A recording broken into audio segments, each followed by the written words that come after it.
Hello, my name is Tyler Griffin. I'm the Vice President of the Winthrop College Republicans. And my name is Leslie Lovett. I am the Secretary of Affairs for the Winthrop College Republicans. Right, and today we have with us the President of the Clover, Lake Wylie Women Republicans and a delegate to the Republican National Convention, Miss Peggy Upchurch. It's great to have you here. Thank you, Tyler. Now, she's been a great advocate for us college Republicans, and she was a delegate and a president of the organization, so we're very lucky to have her here. So first question I'd like to ask you is, how did you get involved in the Clover Lake Wylie Club? When I first moved to River Hills in the 78, I had a mentor. I was a Democrat before, and I came in, became friends with her, and she just sort of pulled me into the Republican Party. I started looking at the platform, what the Republican Party was all about, and I said, yeah, this is me. This fits.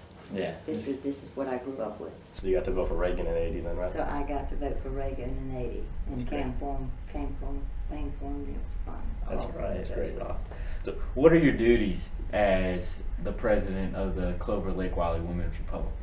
Well, our mission is to educate, so we try to get more women involved, to educate them and to educate the community in what Republicans are doing.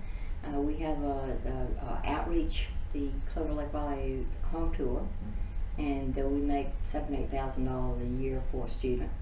That's our community outreach, but beyond that we have programs. We bring in elected officials, we interview them, and try to get the people aware of what we're doing. This year we've taken on the precinct reorganization and getting the people out to vote. We're really strongly educating our members as to how to get out and vote. That's great. Yeah. So you got to go to the RNC. That was a very, very interesting convention. I was watching that all week during, between work and all that. How do you actually get chosen to be a delegate? Well, it's a process. You begin first with the precinct organization, and then the precinct organization takes people to the county level and then up to the state level. But if you want to be a delegate, there are two ways you can do that. You submit your name to the state GOP convention in Columbia, and they will add your name to a list of others who want to be delegates. You then campaign, you send out flyers, you send out brochures, you call, you try to get endorsements to add to your list of names so that the other delegates that are attending the state convention will get to know you. Basically a campaign.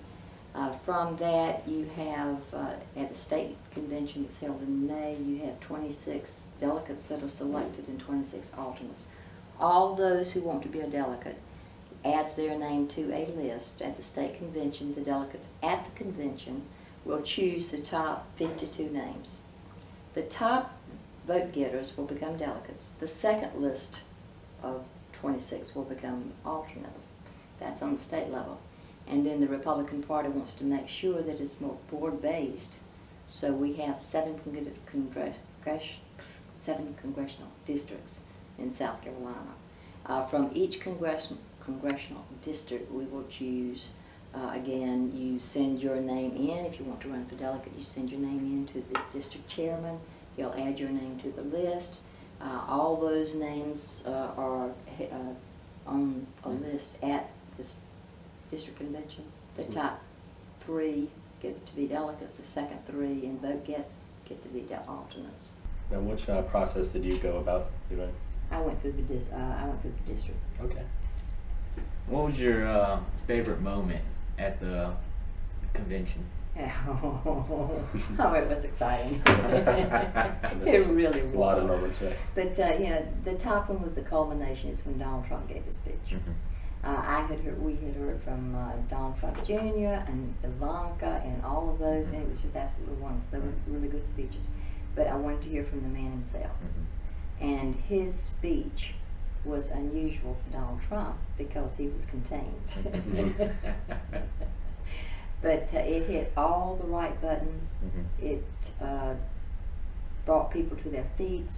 We were clapping, and the most fun part about it was after the speech was over and all the balloons started coming down. Paul Ryan, Speaker of the House, who was the chairman, took the podium and says, okay, we've got to adjourn the convention. All those in favor of adjourning the convention say aye, aye. All those in favor of not adjourning say nay, nay. We're just not ready for it to end. All right. It seemed like a great time. It was. Now, we did know that for a long time it was thought that it was going to be a contested convention. That was going to be between like Trump, Cruz, Rubio, and Kasich. Was the Never Trump people, were they a presence there, or did they kind of stop after a little bit? There was a presence there. We had a strong group in South Carolina who wanted Cruz. But when Cruz decided not to keep his name in, to back out, that left few people heartsick. There were other states, 9 originally, who wanted to continue the movement. They wanted anybody but Trump. Colorado led that movement. But then you had to have 9 states, I believe, to sign off on a particular rule, and 3 of the states backed off. So the anti-Trump movement did not have enough states to push the movement. Wow. No. And one of the reasons is they didn't have a candidate. You know, you can't just go in and say, no, never Trump, we don't want Trump, and leave it an empty stage. Yeah. You can't do that. When all the balloons cleared and all the confetti settled, do you feel like the Republican Party is more or less unified behind Trump at this point, or do you feel like there's still you still need to get a few more people on board? There are still some fence sitters. Donald Trump, as good as I think he's going to be for the country, still tends to shoot himself in the foot.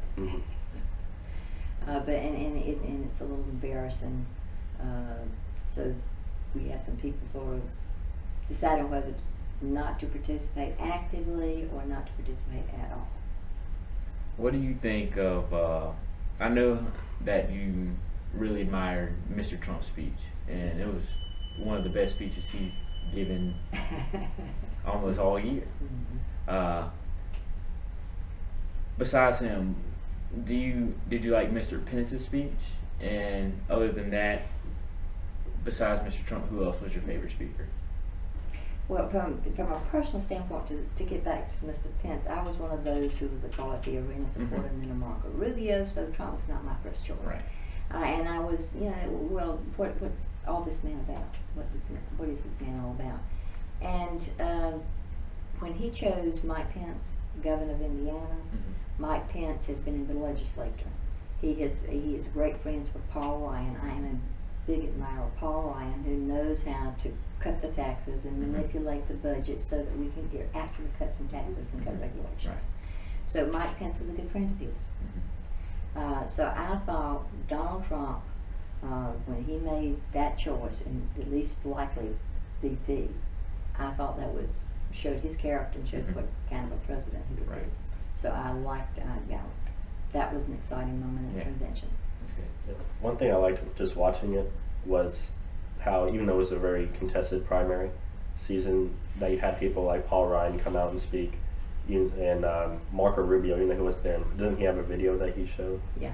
And I like that, because even that it was very, very heated, and he had all the reasons to be mad at, Trump. He still did a video for him. So was that nice to have people come out and still kind of brush aside old wounds? And that was important. It really was important, because the Bushes there left a little hole in the convention, if you would. And the governor of Ohio not attending. So Marco Rubio, Newt Gingrich, the others that came in, they filled the void nicely, and it was important. What inspires you, and who inspires you actually, and what is your favorite book? Favorite book. The Closing of the American Mind. Read it a long time ago. And it just talked about how few people actually think about what the election stands, or politics in general, and what makes up this American stand. And this American life of ours. I just get all excited when I think about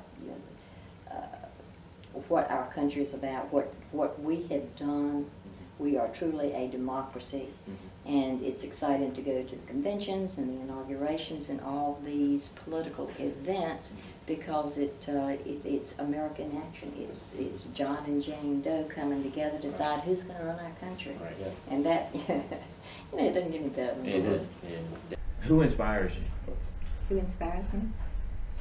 In the political realm? in the political realm, and who gave you that motivation to be so involved as you are now? And, well, I think politics is a passion. It's like a virus that gets in your system and you never quite get it out. And when I was a little girl, I used to watch the Democratic conventions of the day during the summertime, watched them, and I thought that was the greatest thing in the world. I said, oh, how cool to be up there on stage, and how cool to have all these people deciding who our next leader was. The whole thing was exciting to me. And that, I caught the virus, I caught the bug, and it's been a passion of mine ever since. Now, what would you say to people our age? Because we have a kind of a short history as college Republicans on Winter because we've had to restart in the last year. We started with 5 and we are growing, but it's definitely difficult to get young conservatives. So, especially on college campus, so what would you say to people our age to get them to vote conservative? I think Republicans are a bottom-up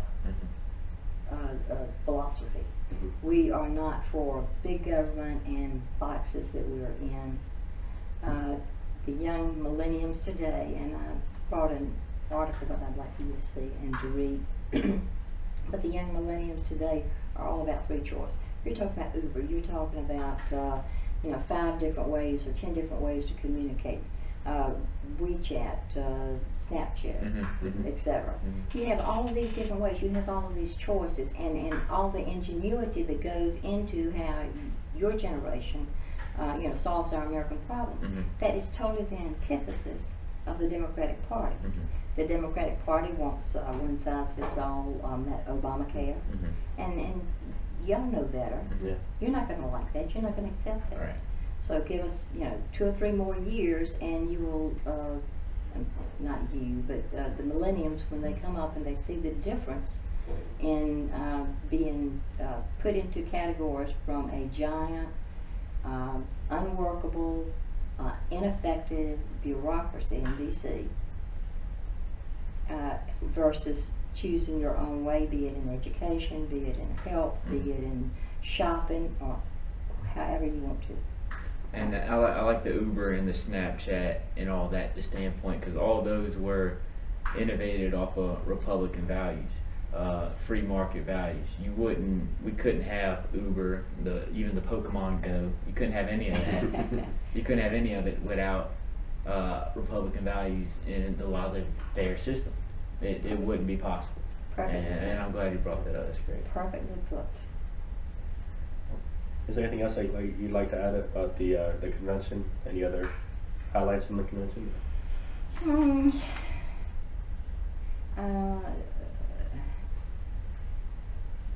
There was one that I wanted to mention, but I can't bring it in now. Did you get to keep a balloon?